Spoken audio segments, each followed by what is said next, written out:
इस डायरेक्शन से, मतलब कि पर्टिकुलर सीजन में विंड्स ऐसे चलेगी, ठीक है। इट मींस ये वाली जो विंड्स है बेटा वो जून जुलाई में चलती हैं। नोट डाउन बेटा, नोट डाउन भी करते रहना डायग्राम्स को, सो दैट आपको अच्छे से चीज समझ आए, ठीक है। ये जो साउथ वेस्ट मॉनसून विंड्स है बेटा ये जून जुलाई में चलती है, ठीक है। लेकिन जो विंड्स वापस भी तो आती है बेटा जाने के बाद, वो जो विंड्स वापस आती हैं वो सितंबर एंड अक्टूबर में वापस आती है। इन विंड्स का नाम क्या है बेटा? नॉर्थ ईस्ट मॉनसूनल विंड्स, ठीक है। होप्स आपको समझ आ रहा होगा, नॉर्थ ईस्ट मॉनसूनल विंड्स। और इसी नॉर्थ ईस्ट मॉनसूनल विंड्स को हम दूसरे नाम से जानते हैं, दैट इज रिट्रेटिंग मॉनसून।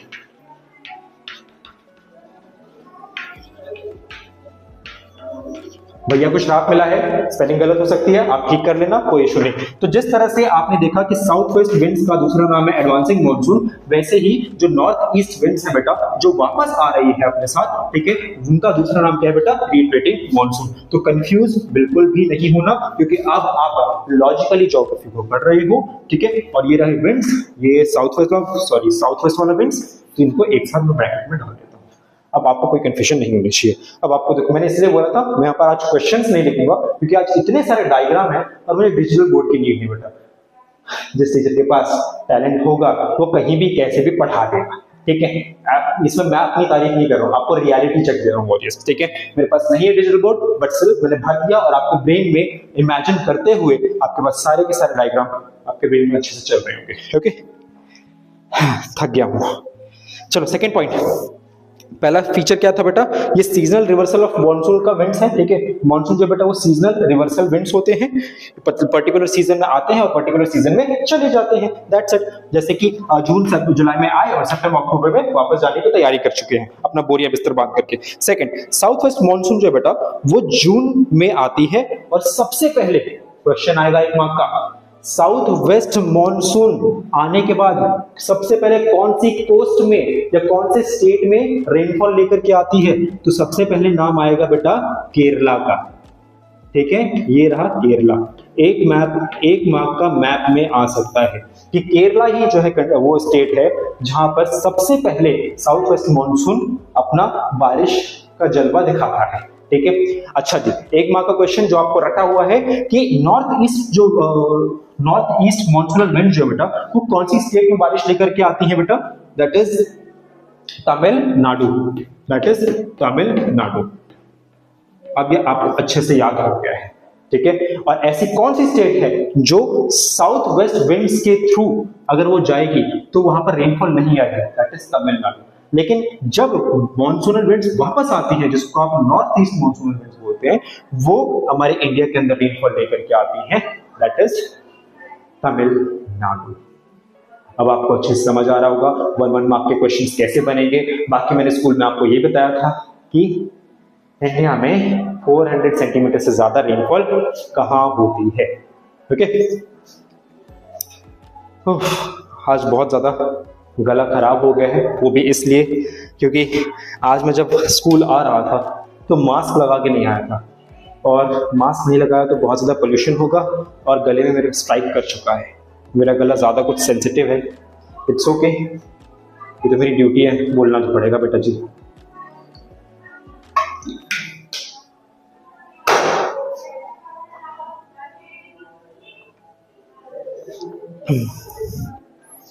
हाँ, थर्ड पॉइंट देखो जरा, इंडिया में 75 to 80% जो बारिश आती है बेटा वो इसी एनुअल रेनफॉल की वजह से आती है, ठीक है। इसी एनुअल रेनफॉल के मतलब होते हैं बेटा कि इसी साउथ वेस्ट मॉनसूनल विंड्स इन्हीं की वजह से जो है बेटा इंडिया में 75 to 80% रेनफॉल आती है। फोर्थ पॉइंट, जो मॉनसून है बेटा वो अनइवनली और इरेगुलरली डिस्ट्रीब्यूटेड है। कहीं पर बहुत ज्यादा बाढ़ ले आता है, जैसे कि मैंने यहाँ पर लिखा है हिमालय रीजन में समटाइम्स बहुत ज्यादा बाढ़ ले आता है, और बाढ़ लाने के बाद फिर कहीं पर कई जगह बेटा वहां पर बारिश हो ही नहीं पाती, जैसे कि राजस्थान एंड लद्दाख, ठीक है। ये हिमालय जो बेटा अपने आगे बाढ़ ले आते हैं, ठीक है। और ये वाला लद्दाख वाला रीजन है, आपको पता होगा। अब देखो बहुत घिचपिच हो गई है इस डायग्राम के अंदर, बट सिर्फ आपको क्लियरली समझ जरूर आ रहा होगा, ठीक है। ये आपका लद्दाख वाला रीजन है जो कि सूखा रह जाता है और यहाँ पर क्या बनता है, कोल्ड डेजर्ट बन जाता है। इट मींस रेनफॉल यहाँ पर 15 सेंटीमीटर से भी कम रेनफॉल होती है। और मैं आपको अच्छे से बताया था ना कि रेनफॉल को सेंटीमीटर में क्यों मेजर किया जाता है, क्योंकि उसको लीटर में मेजर ही नहीं किया जा सकता है, ठीक है। और ये रहा आपका राजस्थान का थार डेजर्ट वाला पार्ट, ठीक है। और थार डेजर्ट में भी वही 15 सेंटीमीटर से रेनफॉल होती है कम।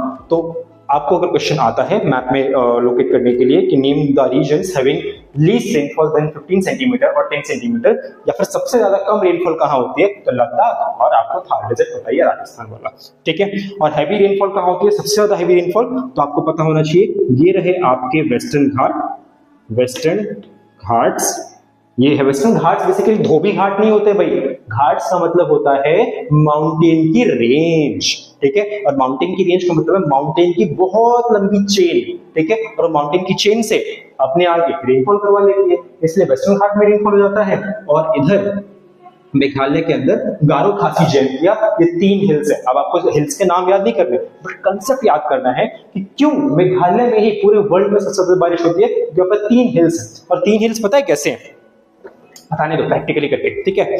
ये एक हिल यहां पर है, एक हिल यहां पर है, एक हिल यहां पर है। जो क्लाउड्स आ रहा है वो आ रहा है और इन 3 हिल्स के बीच में फंस जा रहा है, ठीक है। अब वो क्लाउड्स जब तक फंसा हुआ है इसके अंदर तब तक उसको बारिश करनी पड़ेगी। और वो रीजन कहां है बेटा, मेघालय का, एक तरफ मौसी और दूसरी तरफ चाचा, मतलब मौसिनराम एंड चेरापूंजी, और ये पूरा रीजन मेघालय का, ठीक है। तो इसलिए बादल फंस जाते हैं वहां पर, और बादल फंसने के बाद उनको रेनफॉल इसी रीजन के अंदर, इन्हीं 3 पहाड़ियों के अंदर करनी होती है। दैट्स व्हाई यहीं पर वर्ल्ड सबसे ज्यादा बारिश होती है।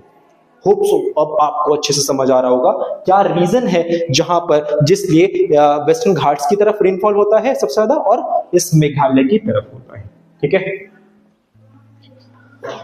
मैप तो मैंने इसको करा दिया बेटा, ठीक है। इससे ज्यादा आई होप सो अब मैप नहीं आएगा, यस फॉर श्योर नहीं आएगा। हाँ, अब 5th पॉइंट सुन लो, मैकेनिज्म। इसको पता है क्वेश्चन कैसे आएगा, इंडियन मॉनसूनल मैकेनिज्म, मतलब मैकेनिज्म का मतलब होता है क्या सिस्टम है। अगर इंडिया में मॉनसून अगर आता है तो उसका क्या सिस्टम है, कहां कहां इंपैक्ट डालता है। तो मैंने आपको अच्छे से 5 पॉइंट्स को समझा दिए हैं, ठीक है। 5वां पॉइंट बता देता हूं। विंटर्स के अंदर जो विंड्स है ना बेटा, वो नॉर्थ ईस्ट, अब देखो यहाँ पर वही विंटर्स के अंदर नॉर्थ ईस्ट वाली जो विंड्स है बेटा वो वापस आती है, जिसको आप नॉर्थ ईस्ट मॉनसूनल विंड्स बोलते हो, जिसको आप रिट्रीटिंग मॉनसून बोलते हो।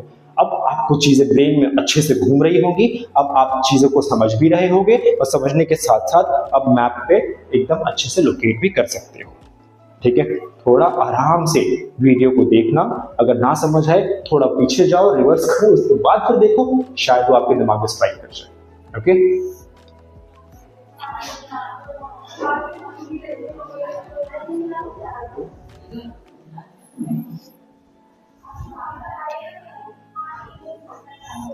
हाँ, what are the roles of Himalayas in climates, बारे में करा रखा है मैंने, ठीक है। हिमालय का क्या रोल है बता रखा है, अब बार बार थोड़ी बताता रहूंगा, टाइम वेस्ट हो जाएगा ना भी आपका, ठीक है। ये वाला क्वेश्चन देखो जरा, give 2 difference between the maritime and continent, नहीं आएगा, ठीक है, बट स्टिल आपको पता होना चाहिए। मैरीटाइम का क्लाइमेट का मतलब क्या होता है बेटा, मैरीटाइम का मतलब होता है सी के पास वाली जगह, ठीक है। और मैंने आज आपको अच्छे से बताया लैंड ब्रीज और सी ब्रीज, है ना, लैंड ब्रीज सी ब्रीज कैसे काम करती है। तो जो सी के आसपास का रीजन है वॉरियर्स, ठीक है, उसी को हम मैरीटाइम क्लाइमेट बोलते हैं, ठीक है। और मैरीटाइम क्लाइमेट का मतलब जो रीजन इस सी के पास में है वहां पर ज्यादा टेम्परेचर में फ्लक्चुएशन मिलेगी नहीं, ना ज्यादा हाई रहेगा ना ज्यादा लो रहेगा, ठीक है। और हम वही देखते हैं कॉन्टिनेंटल क्लाइमेट। कॉन्टिनेंटल क्लाइमेट का मतलब है वो रीजन जो इस सी से बहुत ज्यादा दूर हो, तो वहां पर टेम्परेचर या तो बहुत ज्यादा हाई रहेगा और बहुत ज्यादा लो रहेगा। कोई दिक्कत?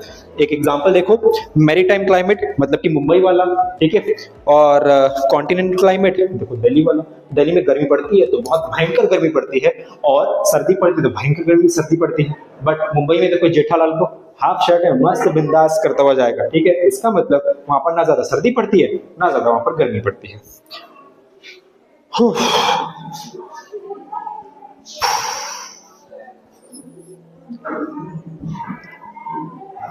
हाँ, what is the inter tropical convergence zone, अब अच्छे से बता रखा है, ठीक है। It is low pressure zone located at the equator trade winds, अरे भाई इसको जरूरत नहीं, आप ऊपर वाला कर लेना।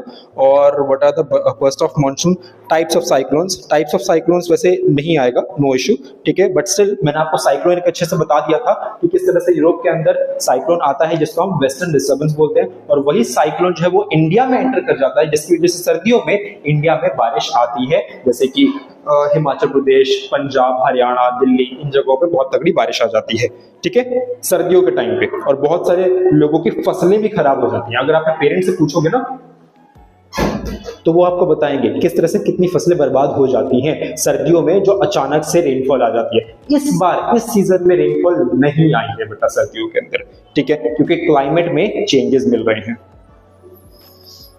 एक्सरसाइज क्वेश्चन 1 मार्क के हैं, ये अब आप अच्छे से इजीली कर सकते हैं, ठीक है, अब आपको डिफिकल्ट नहीं लगने वाले हैं। रिट्रेटिंग मॉनसून, ये सारी डेफिनेशन है बेटा, एक बार पढ़ लेना, दैट्स इट, ताकि आपके ब्रेन में घुस जाए। रेन शेडो रीजन देखो मैंने अच्छे से बताया, वही यहाँ पर है मेंशन, ठीक है। हिमालयन क्लाइमेट बैरियर, ये तो आपको अच्छे से बता दिया है, जो मार्किंग है। काल बैसाखी और लू, लू आपको पता होना चाहिए 1 मार्क में। लू जो है ना बेटा, आपको पता है गर्मियों में वो बच्चे बाहर मत जाओ, बहुत ज्यादा लू चल रही है गर्मियों के टाइम में, समर टाइम में, इट मींस लू जो है ना बेटा वो very hot, dry, dusty winds होती है। डस्टी विंड्स मतलब, और हॉट एंड ड्राई तो पता ही आपको, ठीक है। डस्टी विंड्स अपने साथ बहुत ज्यादा धूल, गंदा और डस्ट पकड़ के लाती हैं, ठीक है, और वो ड्राई होती हैं और बहुत ज्यादा हॉट होती हैं। Winds that blows over the north west plains, it means जो नॉर्थ इंडिया का जो नॉर्थ वाला पार्ट है बेटा प्लेन का, यहां पर लू चला करती है। कौन से विंड्स?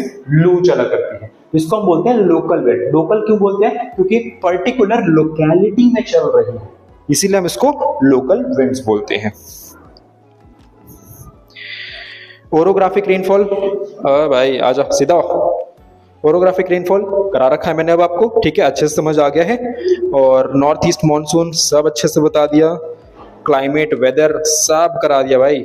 मैकेनिज्म ऑफ मॉनसून, ये मैकेनिज्म ऑफ मॉनसून आप इसको भी देख सकते हो, ये छोटा सा है, और नीचे अगर जाओगे थर्ड लास्ट पेजेस पे तो वहां पर थोड़े पॉइंट्स में लिखे हुए हैं, वहां ज्यादा इजी है, यहाँ पर भी इजी है, बट यहाँ पर थोड़ा लेस एक्सप्लेन है, वहां पर ज्यादा एक्सप्लेन है, ठीक है। अब देखो आपके पास ना चुनिंदा क्वेश्चंस है, अब चैप्टर आपको ना ऑलमोस्ट समझ आ गया है, आगे बैठना है तो बैठ जाओ बेटा, चेयर चाहिए, हाँ ले जाओ प्लीज, कोई बात नहीं।